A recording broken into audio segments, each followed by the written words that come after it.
Knowing how close we are to Christmas, I'm tempted to simply wish you a merry and blessed Christmas and sign off. But that would be cheating, brothers and sisters. I do wish you a blessed and merry Christmas.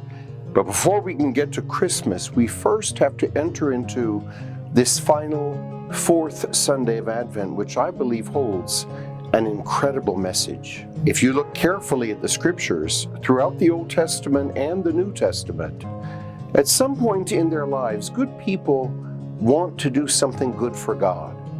And that's a good inclination. But the God who looks out at us from the scriptures is one who constantly reminds us that it's always Him, it's always God who takes the initiative.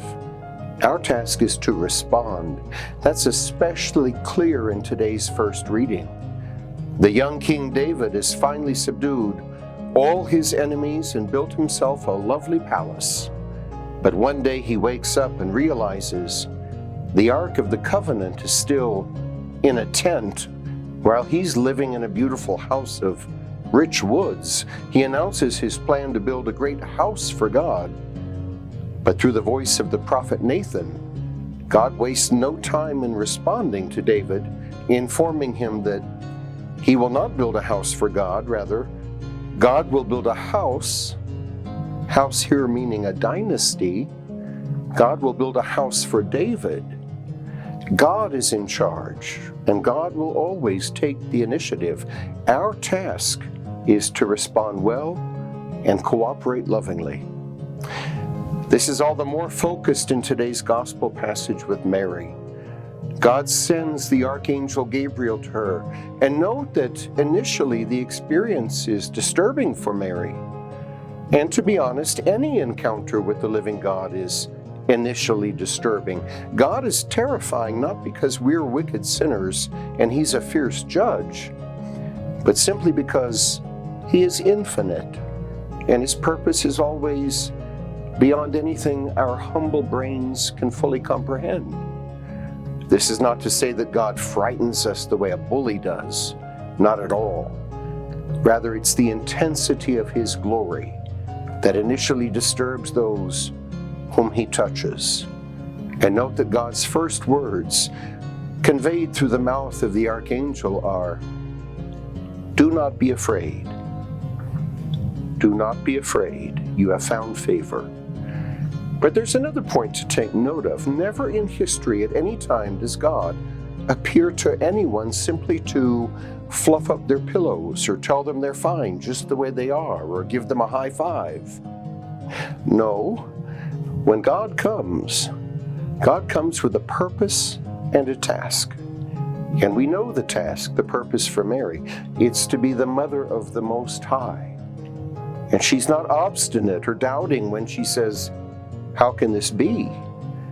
She's not married and has been fully faithful and pure in her unmarried single state of life. Her circumstances simply do not allow for a pregnancy, for motherhood. And any reasonable person would see the insurmountable difficulty.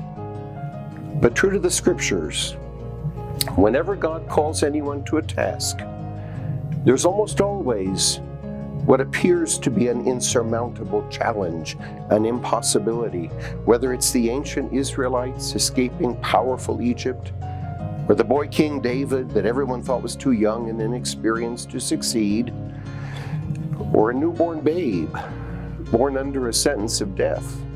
To all those in the land, there's always a serious impossibility to overcome. And that's where the archangel's response is key.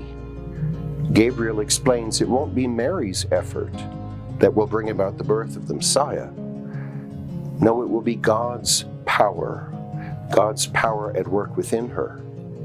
For what seems impossible to us is never impossible for God. And once Mary acknowledges the power of God in her life, she's the most free person on earth. She has that perfect freedom to say yes to God, to bring God into the world, to build a home for God in her womb, the God who first built a home in this world for her. Yes, in the end, it is human nature at some point for every good person to want to do something good for God. It's a noble, loving inclination. But it begins for us just as it did for King David, for the Virgin Mary, for every saint in history. It begins by cooperating with the initiative He has taken within us. When we do that, our discipleship is no less secure than Mary's, and in our own perhaps small, hidden ways like her, we bring about His advent into the waiting world of today.